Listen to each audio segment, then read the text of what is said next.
Buenos días a todos y a todas. Os damos la bienvenida aquí a nuestra casa, a la Universidad Pablo de Olavide. Damos la bienvenida y las gracias a todos los asistentes, a todas las personas que estáis aquí hoy con nosotros y también a los que estáis conectados online. Pues daros la bienvenida a este acto tan especial para nosotros, como este encuentro de familias, investigadores y clínicos en ACH. Voy a dar paso a la mesa inaugural y paso la palabra al señor rector magnífico de la Universidad Pablo de Olavide, Francisco Oliva, que tiene la palabra y abrirá el acto de hoy. Pues muchísimas gracias, buenos días, bienvenidas y bienvenidos a este acto de inauguración del encuentro de familias, investigadores y clínicos de enfermedades neurodegenerativas por acumulación cerebral de hierro, el proyecto también ENACH. Saludo a las personas que componemos en el día de hoy esta mesa de inauguración, al señor don Antonio Abril, presidente de ENACH, a Antonio López, a Javier Abril, neurólogo del grupo ENACH, y muy especialmente, como es lógico, a los investigadores, investigadoras, clínicos y, por supuesto, como no, a las familias y especialmente también a las pacientes aquí presentes, a las que agradezco mucho también su presencia en el día de hoy en la Universidad Pablo de Olavide. Bueno, a continuación vamos a dirigir una serie de palabras breves para dar comienzo a este encuentro tan importante y tiene en primer lugar la palabra el señor Javier Abril, como he dicho, neurólogo del grupo ENACH. Cuando quiera. Muy bien, gracias a todos por unirse esta mañana. Estamos en una sesión doble presencial y online y desde luego no es la primera vez, pero con todas las ganas y con toda la decisión de llevar esta iniciativa a cabo y sobre todo un poco el interés del grupo es difundir el tipo de actividades que estamos realizando a nivel del grupo ENACH, en este caso, que se ha conformado a nivel nacional en España y que va a tener una repercusión cada vez más internacional, desde el punto de vista tanto europeo como Latinoamérica, el occidente, es donde más nos estamos moviendo y estamos teniendo acceso a los pacientes y a esta enfermedad, que sabemos que es una enfermedad que es muy difícil. Los pacientes tienen debuts desde muy pequeñitos, desde los 1 año, 6 meses, hasta pacientes que debutan tardíamente, después de los 30 años, y varía un poco de acuerdo al tipo de etiología o el tipo de enfermedad. Son varias las enfermedades por depósito de hierro cerebral que están distribuidas dentro del grupo, y las que más frecuentes en España vemos, pues está el PECAM, el PLAN y el VEPAM, con mucha menor frecuencia el MPAM. Entonces, todas ellas tienen una atención diferente, una atención circunscrita a sus patologías. Algunos tienen un poco más tendencia a la epilepsia, otros tienen más distonía, otros están mucho más flojos y mucho más débiles. Y ese es un poco el enfoque que queremos dar, tanto desde el punto de vista de investigación como desde el punto de vista clínico, y todo lo que podamos hacer para poder llevar y llegar tanto a los pacientes y a las familias, pues es un poco el motivo, ¿no? Y este encuentro va dirigido en este sentido, trasladar lo que estamos haciendo aquí en España, en Sevilla en concreto, y todo lo que se ha conseguido estos años, que lo hablaremos a lo largo de toda la mañana. Bienvenidos a todos desde el punto de vista online y presencial, y gracias por compartir esta mañana. Muy bien, pues muchísimas gracias por tus palabras. Tiene a continuación la palabra el señor don Antonio López. Muchas gracias. Lo primero, agradecimientos, primero a nuestro rector Francisco Oliva por venir físicamente, presencialmente a abrir esta jornada, este encuentro. También a Javier Abril, que ha organizado toda la parte clínica, y por supuesto a Carlos Santos Ocaña, que ha sido pues la persona que ha organizado prácticamente todo lo demás, ¿no?, junto con el resto del equipo de investigación. Para nosotros esta jornada, este encuentro es muy importante porque se celebra a los 10 años de la constitución de ENACH Asociación. Y básicamente es un proyecto de ENACH Asociación de no resignación. Es un proyecto que nace precisamente porque cuando diagnostican a nuestros hijos y nos dicen que no hay ningún tipo de tratamiento, nos dan un muy mal pronóstico sobre la evolución de la enfermedad. Bueno, pues esa no resignación es la que nos ha llevado en estos últimos 10 años a poner en marcha 9 líneas de investigación que están activas. Otras se pusieron en marcha, se han ido quedando por el camino por distintos motivos, porque no eran viables, porque no tenían el carácter translacional que queríamos que tuviese. Y explico qué quiere decir esto, el carácter translacional. Hay líneas de investigación que hacen investigación básica, pero que difícilmente se pueden trasladar del laboratorio al paciente. En nuestro caso, como la prioridad para nosotros es el paciente, siempre buscamos líneas de investigación que de alguna forma se pueda trasladar de una manera rápida y eficiente al paciente. Ya digo, son 9 líneas de investigación, no se han ido abriendo de una manera alocada, todo tiene su sentido. Abrimos una primera línea aquí en esta universidad, en la UPO, y esa primera línea nos llevó a ir aprendiendo acerca de la patología. Y a poco que se iba aprendiendo, se iban identificando que había necesidad de abordar enfoques multidisciplinares, es decir, que encontrar la pastilla que o la píldora que lo resolviese todo iba a ser muy complicado y íbamos a tener que abordar la patología o el grupo de patologías por distintas áreas, ¿no? Esto es lo que nos ha ido llevando a ir viendo que conforme aprendíamos se hacía necesario abrir otras líneas de investigación complementarias. Estas líneas de investigación tienen un cometido claro, es importante que las familias entendamos que son líneas para mantener a los pacientes en las mejores condiciones posibles hasta que llegue la cura, la tan ansiada cura. Hoy vamos a hablar de esa pretendida y ansiada cura, es el megaproyecto que tenemos pues, que presentar hoy. Y bueno, no quiero extenderme más, simplemente quiero dar las gracias de nuevo a toda la audiencia, a toda la familia, deciros que por el registro de última hora que hemos visto tenemos personas, tenemos pacientes, familias de 8 países diferentes, tanto de España, Argentina, Brasil, República Dominicana, México, Francia, Italia, Ucrania, y seguramente de última hora se estén conectando algunos más. Así que, bueno, por mi parte, bueno, encantado de estar aquí y de celebrar estos 10 años con este encuentro. Pues muchísimas gracias. Bueno, voy a terminar yo esta introducción de este encuentro, de la inauguración de este encuentro. Y yo tengo que empezar diciendo también, pues como acaba de decir Antonio, que desde luego para mí también hoy es un día importante. Estoy aquí precisamente pues porque creo que este es un encuentro especialmente importante e interesante por varias razones. Sobre todo, en primer lugar, sobre todo porque seguimos trabajando y estrechando lazos con una asociación amiga de la Universidad Pablo de Olavide, que yo admiro especialmente por el trabajo que realizáis, ¿no?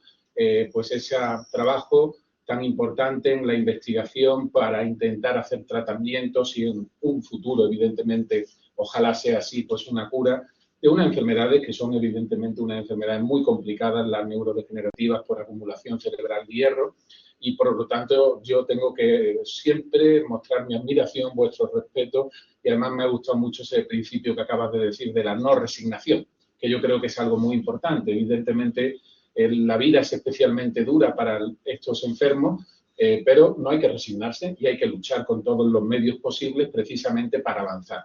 Así avanza la sociedad, ¿no? Comenzamos con un encuentro no hace mucho tiempo, a mí me gustó mucho el título de aquel encuentro, Investigando con las familias, porque las familias tienen que ser obviamente el centro y las personas, por supuesto, los pacientes tienen que ser el centro de todo esto, ¿no? Y ahora pues seguimos con este encuentro que también se llama Encuentro de Familia, Investigadores y Clínicos en H. Desde luego, tengo que felicitar en este momento también al profesor pues, Carlos Santos Ocaña y desde luego a su equipo, porque, bueno, esto está claro que no hubiera funcionado si no llega a ser porque investigadores de nuestra universidad de tanto prestigio pues no hubieran decidido evidentemente involucrarse. Y por lo tanto yo le agradezco no solamente como profesor, sino como el jefe del grupo Ciberes de la universidad, pues este esfuerzo que está realizando. Muchas veces te quiero decir, Antonio, que yo firmo muchísimos convenios como rector y desgraciadamente muchos convenios no llegan a tener un desarrollo importante. Sin embargo, nosotros hace prácticamente un año, el 12 de mayo del 22, que firmamos este convenio y ya hemos tenido varias actividades más la tarea de investigación que se está realizando. Y esto pone de manifiesto que estamos haciendo una actividad de verdad que está teniendo sus réditos poco a poco, ¿no? Entonces yo simplemente os animo a seguir con este trabajo y desde luego como rector sabéis que tendréis siempre mi máximo apoyo en todo lo que yo pueda ayudaros. Sí quisiera decir también unas palabras sobre cuál tiene que ser el papel de la universidad pública en todo esto, ¿no? Yo siempre he considerado que la universidad no solamente es un centro, que lo es evidentemente, que su máxima prioridad tiene que ser dar una buena docencia de calidad y hacer una buena investigación. Esos son los dos pilares básicos de la universidad. Pero también hay una cosa muy importante que está en el ADN de la Universidad Pablo de Olavide desde su origen, que es concretamente el compromiso social que siempre hemos demostrado. El compromiso con toda la sociedad y especialmente con la sociedad o con aquellas personas más vulnerables de nuestra sociedad. En este sentido, por lo tanto, la conexión y la sinergia con ENACH es muy importante. Todo el mundo sabe que la enfermedad es rara por su baja prevalencia, aunque yo siempre lo digo también, baja prevalencia no quiere decir que tenga un índice muy, muy elevado de personas que lo padecen. En España creo que son 3 millones de personas, en el mundo 300 millones. Hoy estamos hablando aquí con la cónsul de la República Dominicana y como nos dicen que allí la prevalencia incluso es mucho más alta. Por lo tanto, el hecho de que tenga una prevalencia baja a nivel mundial no quiere decir que no haya muchísimas personas, millones de personas que lo padecen. Sin embargo, como sabéis, muchas veces esto desde el punto de vista de la inversión del capital privado nos interesa. Y por lo tanto, esto hace que las líneas de investigación sean menores y que por lo tanto repercutan en terapias que son también inferiores, ¿no? Y en este sentido, yo creo que para esto tenemos que estar las universidades públicas.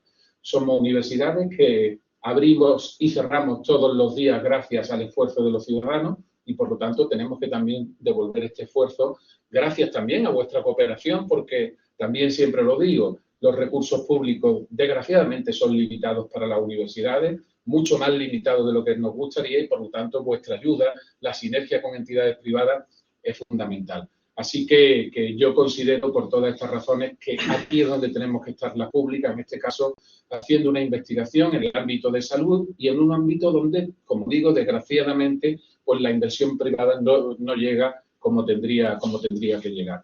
Además, y con esto termino ya, en esta ocasión el encuentro no solamente es de investigadores, sino también clínicos en ARC, que yo creo que es también una incorporación muy importante, puesto que es importante no solamente conocer las líneas de investigación más vanguardistas que se están haciendo en el ámbito, sobre todo, translacional, y cuando hablamos de investigación translacional es importante conocer el parecer de los clínicos, evidentemente, que son los que finalmente se sientan día a día y tratan a los pacientes, ¿no? Por lo tanto, me parece que es una sinergia perfecta. Y yo siempre que inauguro un congreso o cualquier tipo de seminario, encuentro como el de hoy en el que se habla de ciencia, no puedo terminar sino haciendo una reivindicación pública a favor de la ciencia. Y esto, que puede parecer vacío de contenido, es muy importante hacerlo, porque desgraciadamente en nuestro país la inversión de la ciencia no es la equivalente al resto de países de la OCDE, y tenemos, por supuesto, de la Unión Europea, y tenemos que seguir incrementándola. Cuando llegó la COVID-19, todo el mundo miró a los científicos y todo el mundo dijo, por favor, danos una vacuna que nos permita salir de esta.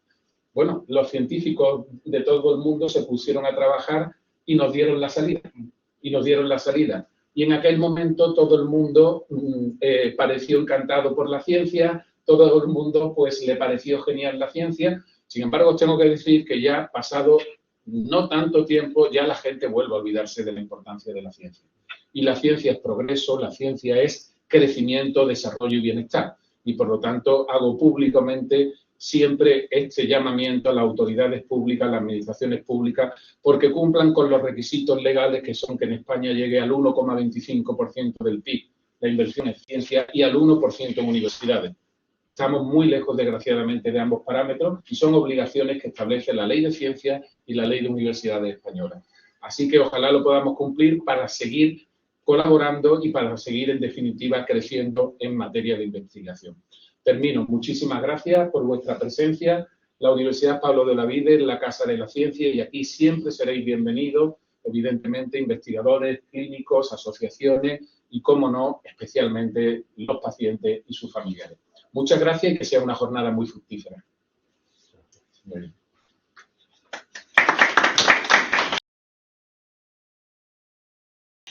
Bueno, la primera pregunta la dirigen al doctor Carlos Santos y nos comentan que en cuánto tiempo se estima que podrían tener las familias afiliadas un listado de los medicamentos que podrían ser seguros para los niños y si serían para todas las mutaciones del mismo. Sí. En principio, los resultados con dos tipos de enfermedad distintas, BEPA y nos están indicando resultados similares. Es decir, no parece que haya un efecto, o al menos no somos capaces de verlo.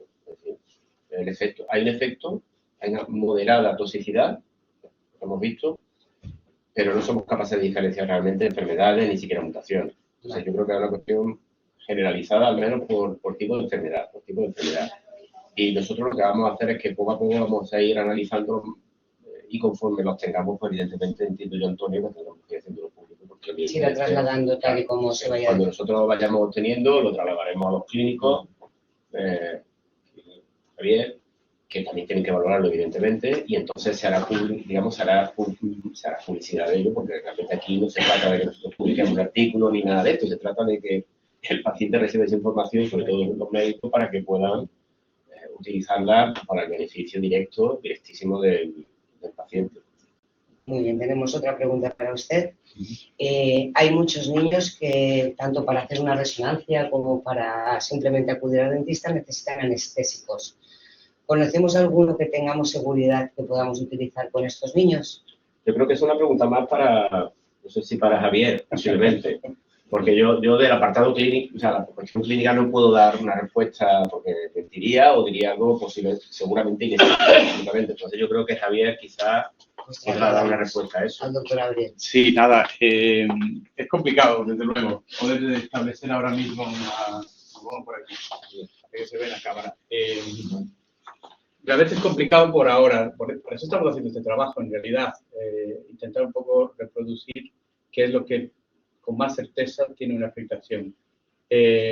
Normalmente se utiliza lidocaína, mepivacaína, a veces incluso con epinefrina en algunos pacientes para evitar el sangrado a nivel de la cavidad bucal, y quizás los más habituales. Hay pacientes que lo han hecho y no ha habido ningún problema, pero al día de hoy yo quiero ser cauto, no podemos decir cuánto es beneficioso y cuánto no.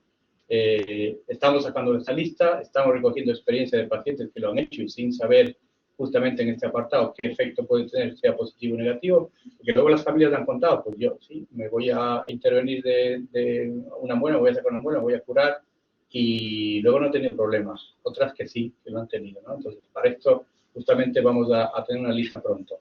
¿De acuerdo?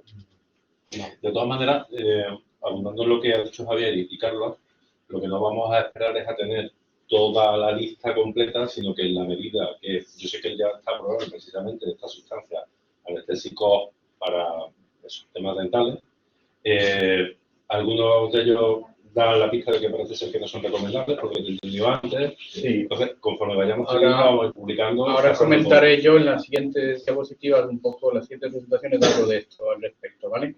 Ahora lo vamos enfocando un poco más. Perfecto. En principio, esta pregunta se dirige al doctor Antonio Díaz, si no es así, ya la traslada al compañero que corresponda.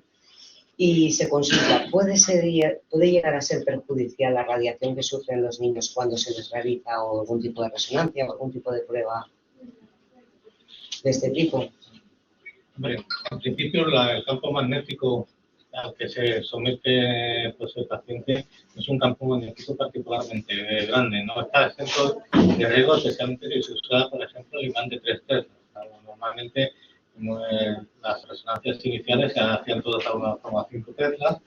A 3 teslas sí que puede haber problemas, pero sobre todo los problemas de resonancia son más bien con los problemas que hay de sensaciones de ansiedad, problemas de otro tipo, ¿no? Pero la radiación en sí, pues no. Luego creo que hay que diferenciar, Antonio, una cosa importante. No es lo mismo hacer un TAC a un paciente, que eso sí que está cargado de radiación, como hacer más de radiografía, que hacer una resonancia, donde el concepto es magnetismo, un concepto más magnético. Generalmente, tomando mucho sol, esto se libera en un día. Entonces, tenemos y sabemos que hay que tener mucho más cuidado con los TACs. La resonancia, como recomendación general, se recomienda hacer 3 al año, por ejemplo, desde el punto de vista clínico. Desde el punto de vista clínico, y no sé si quieres aportar algo. Quiero incidir en una cosa, porque yo estoy acostumbrado a resonancia de alto campo, es decir, yo uso imanes de 12 teslas para arriba. Claro, el único síntoma que he encontrado en compañeros que trabajan es que se han quedado un poquito calvos. Pero bueno, eso puede ser natural. Lo que sí es cierto es que hay que tener mucho cuidado si se lleva alguna prótesis o si hay marcapasos, cualquier cosa que pueda ser interferida por campo magnético, porque los campos magnéticos y los eléctricos son básicamente lo mismo. Entonces, cualquier cosa eléctrica, aparato eléctrico o metal que se lleve dentro puede influir. Quitando eso, pues... Sí, para diferenciar a la gente que esté en casa, pues normalmente en la clínica se ha utilizado desde 0,5, ahora mismo 3 teslas y en algunos sitios ya hasta 7 teslas, pero en la investigación generalmente es mucho más alto, ¿no? Y el tiempo de exposición también es diferente, ¿no? El tiempo de exposición, sí. Creo que también es para usted la siguiente pregunta. Ha comentado que se están estudiando los metabolitos encontrados en la orina. Entonces la pregunta es, ¿se podría llegar a hacer algún tipo de test con el que se detectara esta enfermedad y en todas las mutaciones? Bien, la idea en principio era esa, pero la orina lo que nos da es un promedio de metabolismo. Nosotros tenemos ahora mismo pensado, tenemos pedido el doctor Javier Abril Jaramillo y yo, pues un proyecto que es el Mini para avanzar en esto. Podemos tener muestras de plasma, eso sería más invasivo, pero nos daría pues, más en la foto completa del momento de la muestra, o podemos tener orina que nos da un promedio pues, del día. En la orina lo que obtenemos es todo lo que ha pasado por nuestro organismo. Entonces es reflejo de la situación global. Es decir, estábamos hablando de que las NH afectan al cerebro, pero también afectan a otros órganos. Por ejemplo, en este estudio preliminar yo me he encontrado con la sorpresa de que hay indicios en uno de los pacientes que tiene afectado el riñón. Y claro, y eso se ve en la resonancia. ¿Y qué es lo que pasa? Se baja la bibliografía y hay un artículo, creo que hay un solo artículo de 1993 o 98, no me acuerdo exactamente, con un caso de un paciente. Es decir, ahí nosotros vemos de todo. Y lo que, sobre todo, la conclusión que he sacado es, igual que veía pues el doctor Carlos Santos Lataña con los perfiles metabólicos, con los perfiles de respiración, es que se ve más un perfil que es de enfermedad mitocondrial. Hay metabolitos que, lamentablemente, debido a que algunos de los participantes habían tomado cierta medicación, pues, había señales que no podemos cuantificar exactamente, aunque las vemos, pues muy claramente de enfermedad mitocondrial. Ahora, si es PECAM, BEPAM o PELAN, eso de momento no. Tenemos que hacer un estudio, como he dicho antes, mucho más exhaustivo. Realmente hemos analizado pues, un total de 18. Va dirigida al doctor Carlos Santos. Las células embrionarias, si no os he entendido mal, ha indicado que se pueden comprar para hacer las pruebas o bien directamente se obtendría una muestra del paciente. No, se compran. Se compran a la TCC, que es digamos, una empresa que se dedica a facilitar ese tipo de muestras con todas las garantías a los investigadores. Son células que se compran exclusivamente para investigación. Vale.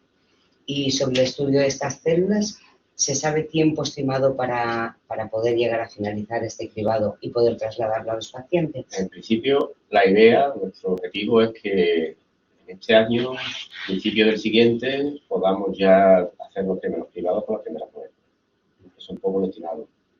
Luego ya la investigación. Claro, la investigación es que es muy tortuosa y nadie puede poner un plazo como este, porque además de todos los problemas que podamos tener, están los problemas derivados de la gestión, los permisos, la contratación de personal, que eso es una cosa totalmente increíble, que queramos contratar a personas y no podamos, por ejemplo. Es decir, que tenemos una serie de problemas que no son solamente dedicarnos a trabajar en el laboratorio, que eso sería que deberíamos tener, porque son muchos más. Pero bueno, nosotros entendemos que a final de año o mucho el primer trimestre del siguiente deberíamos tener. Muy bien. Luego habían unas preguntas cuando hemos tenido el vídeo del doctor Weren. No sé si alguien nos podría ayudar a responderlas. Entiendo que sí, que tenemos a Francisco Díaz Morales. Vale, en principio la pregunta que creo que tenemos todos los padres es ¿cuánto tiempo se estima para poder iniciar la terapia génica en estos pacientes? Bueno, como les comenté en un principio, años atrás pues era bastante difícil, ¿no? Porque la terapia génica estaba dando sus primeros pasos, se exigían mucho más controles de seguridad, no se sabía muy bien qué vectores utilizar. Hoy en día, como ya hay tantos ensayos clínicos que apuntan a que este tipo de terapia es segura y eficaz, pues ya hay mucho que se ha avanzado.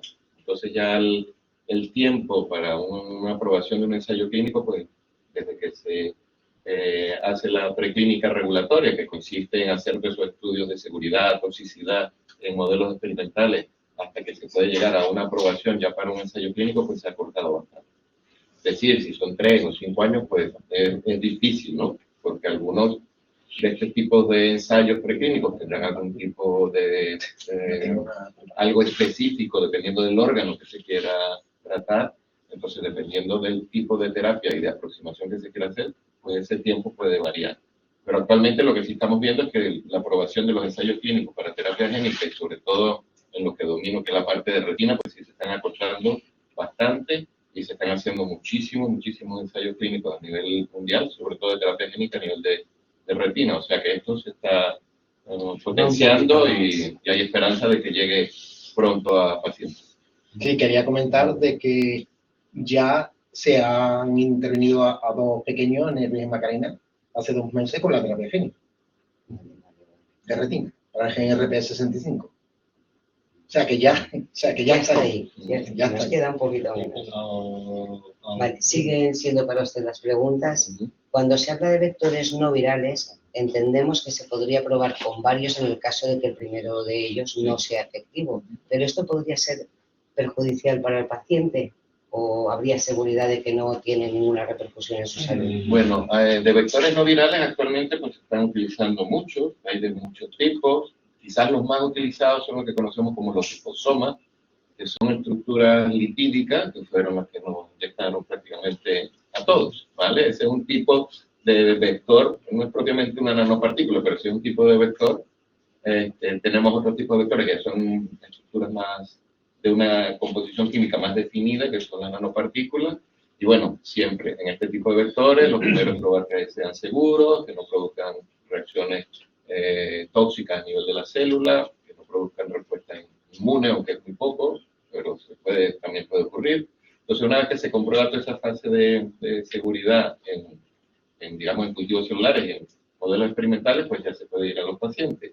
Que se utilicen 2 tipos de nanopartículas para la liberación de un gen, primero una nanopartícula y después otro tipo de vector, pues eso todavía no se ha utilizado en humanos, ¿vale? Hasta ahora, o todos se van dirigidos con virus adeno-asociados, que es la mayoría de los vectores que se están usando, o ya hay algunos ensayos clínicos que están en vías de aprobarse usando nanopartículas, pero la combinación de ambos aún no se ha utilizado. Quedan un par simplemente de estos bloques, y es para todas las mutaciones empezaría a través del ojo, que ha dicho que es muy importante hacerlo así, muy seguro. Bueno, dependiendo, en el caso de NASH, de la patología con depósito de hierro, pues sí, queremos comenzar con retina, ¿vale? Porque, como les expliqué, es un tejido nervioso también y que va a ser muy fácil de transfectar, más fácil de transfectar que los ganglios de la base, y que va a ser muy fácil de evaluar. Entonces, ese es nuestro objetivo, adelantarnos en el tiempo, porque sabemos que los modelos, quizás hacer el vector diseñado para transfectar neuronas dopaminérgicas o de los ganglios de la base, pues va a ser más complicado, incluso a la hora de hacer la evaluación en esos modelos. Entonces, la retina nos puede acelerar como modelo para ver si este tipo de terapias puede dar o no tener algún efecto a nivel de neuronas. Y ya la última pregunta de estos bloques es, cuando ha hablado de la terapia para retina, ¿sabemos si el paciente se queda en la situación que está o puede revertir la pérdida que ha tenido? Bueno, en el caso de la terapia génica con RP65, ¿vale? Que es la que está la puntera y la que comentó Miguel, ¿sí? Los pacientes recuperan algo de esta visual, y hay un caso, anécdotas de muchos de estos pacientes donde a los 2 días o incluso menos después de salir del quirófano, pues comienzan a ver, estar prácticamente completamente ciegos, pues porque empiezan a tener perfección visual. Este aumento de ganancia de agudeza visual se mantiene por un tiempo, no es para siempre, y lamentablemente, pues al cabo de unos años, pues puede haber una pequeña caída, pero sí, los pacientes recuperan agudeza visual. Vale, y en el caso de retinosis se espera que sea también Se esperaría también. En Que teoría, recuperaran. sí. En teoría, si es un paciente con ENASH que tenga también una retinosis, pues se esperaría que si en verdad la terapia génica tiene un efecto terapéutico, lo deberíamos ver. Muy bien, pues en principio de estos bloques no hay ninguna pregunta más. Yo tengo una pregunta. Sí, yo tengo una pregunta para Francisco Díaz Corrales, y es que me gustaría que él explicase y dejase meridianamente claro, de una forma que la familia lo podamos entender, por qué hemos descartado el uso de vectores virales en nuestro grupo de patologías. Bueno, en verdad, quizás el principal inconveniente de los vectores virales fue el que les había comentado al principio. Este tipo de vectores, pues, de alguna forma pueden generar una respuesta inmune en los pacientes una vez que son inyectados. Puede ser mínima, pues se sabe que en verdad son vectores seguros, pero lo que sí vemos es que posiblemente en muchas aproximaciones de terapia génica, pues se va a necesitar la readministración de un vector. Eso yo creo que todos los ensayos de terapia génica, por lo menos en la parte de retina, se están dando cuenta de que sí, de que hay un efecto terapéutico, pero este efecto terapéutico se puede perder al cabo de unos años, lo que pueda meritar una readministración. Entonces ya con los vectores virales pues tenemos una de sus principales limitaciones es que no vamos a poder readministrarlo y por eso sería conveniente ya tener una nanopartícula. Otra ventaja de los vectores tipo nanopartícula que no nos ofrecen los vectores virales es que hoy en día pues se está tratando de hacer lo que llamamos una terapia génica dual, ¿vale? Que consiste en hacer la inhibición de una proteína que puede tener un efecto tóxico y a la vez sobreexpresar la proteína wild-type. Esto con los vectores virales es más complicado de hacer, incluso para hacer edición génica también es más complicado. Entonces las nanopartículas pues parece que van a ser posiblemente en un futuro los medios de transporte de ese material génico hacia el interior de la célula. Muy bien. No, quería simplemente comentar en cuanto a eso, para que esta duda quede un poquito así como que lo tengamos más de la realidad que ha ocurrido, ¿no? La diferencia que había entre la vacuna de AstraZeneca y la de Pfizer. Una era partículas lipídicas y la otra eran vectores virales. Y evidentemente, dependiendo también de la persona, pero no se podía comparar los efectos secundarios de una con la de otra. Yo tengo una pregunta, Francisco. Teniendo en consideración que vamos a lograr cosas y avanzar muchas cosas desde el punto de vista de terapia génica, el tipo de terapia génica que tú consideras, que ya lo has mencionado muy bien, ¿cómo lo aplicarías o qué dianas sugerirías? Obviamente, PECAN es una enfermedad que consideramos que es mucho cerebral, pero también es mucho sistémica. ¿Y dónde podríamos aplicar? La retina es una de ellas, ¿no? Desde luego. ¿Utilizarías otra vía para poder llegar al cerebro de alguna manera? No sé qué piensas. Bueno, ahí actualmente, quizás para hacer terapia génica a nivel del sistema nervioso central, pues tenemos esta barrera que todos conocemos, que es la barrera hematoencefálica, que a veces es difícil de pasar, pero bueno, actualmente pudiera ser un tipo de terapia intratecal, ¿vale? Quizás a nivel del líquido cefalorraquídeo o intraventricular, para tratar de que aquel vector pues tenga una difusión un poco más amplia a nivel del cerebro. También quisiera hacer una pequeña acotación que en ciertas patologías, bueno, con terapia génica también tenemos un inconveniente actualmente porque tenemos que hacerla muy específica, ¿no? A muchas de estas terapias génicas van destinadas específicamente a una mutación en específico y ahora con la edición génica mucho más, porque ya tenemos que ir a hacer la edición génica en una variante específica que es ultra rara dentro de una enfermedad rara. Entonces eso también retrasa un poco lo que son los desarrollos de terapia génica.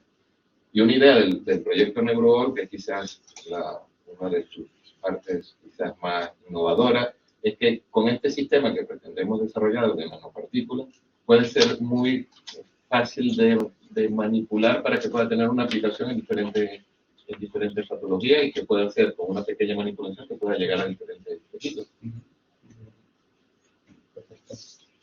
No ha entrado ninguna pregunta más de este tema. Muy bien, pues de momento no tenemos ninguna pregunta. Recordar que las preguntas os agradeceríamos que me hicieras a través del formulario. Ahora vamos a poner el código QR para que podáis hacer esa pregunta a través de ese formulario. Bueno, pues damos paso, si no hay más preguntas aquí en la sala, si alguien tiene una pregunta que hacer a los ponentes. Y si no, pues damos paso a un descanso. Yo quiero agradecer a todos, a la gente que ha aguantado aquí esta mañana. Es un día caluroso en Sevilla, pero hemos estado desde las 9 prácticamente, 8:30, 9, y ha sido una jornada larga, estupenda para, yo creo que todos nos beneficiamos de esto. Yo creo que es el mensaje que quiero dar. Ha sido muy difícil juntar, digo históricamente, clínicos, investigadores y pacientes y familias, y esto pues ha sido una iniciativa muy buena que ha venido desde hace ya unos meses juntamente con Antonio y la asociación, y querer hacerlo de esta manera pues es un poco vislumbrar lo que queremos, y el objetivo que tenemos es este, ¿no? Trasladar todo esto y que sea un conocimiento público, que sea un conocimiento abierto, invitando a todo el mundo, familias, médicos, investigadores, a aportar un poquito más en este tipo de patologías como son las de NASH, y saber que estamos aquí, que estamos a su disposición. La vía de contacto siempre está abierta a través de la asociación, por ejemplo, y que sepáis pues que todo lo que vayamos logrando y estamos en el camino es una esperanza, y la esperanza no hay que perderla. Antonio, y tomo las palabras de Antonio, no hay que resignarse, y eso es lo que estamos haciendo.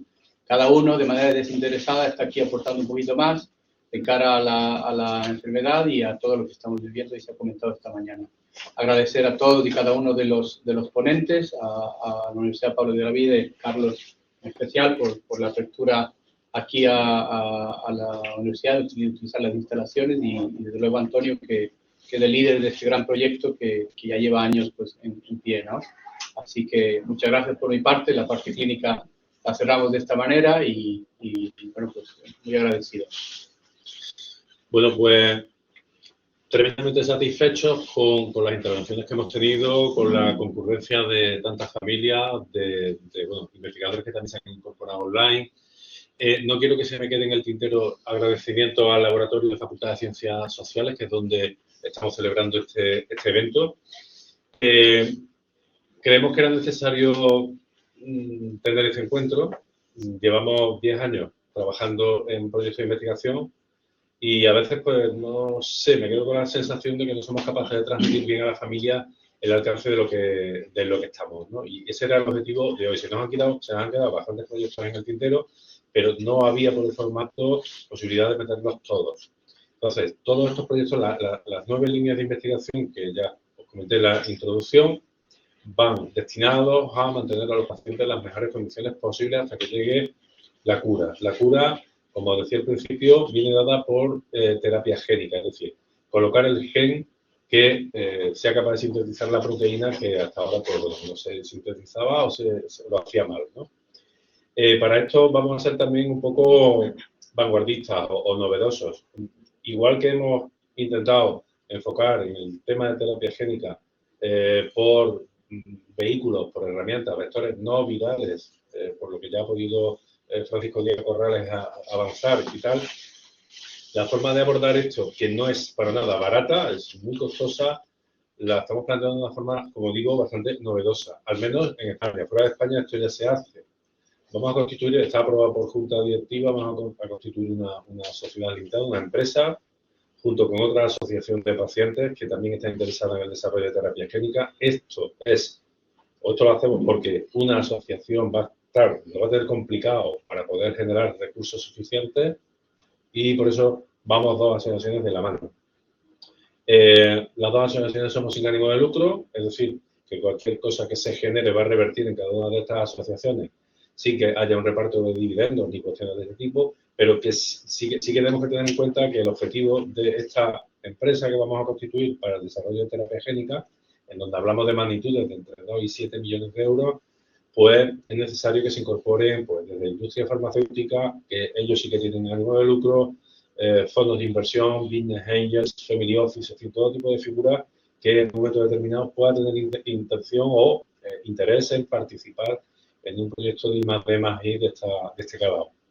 También seguramente abriremos la posibilidad de participar a las familias con la compra de participaciones en la sociedad, como se hace cuando uno compra acciones de cualquier empresa.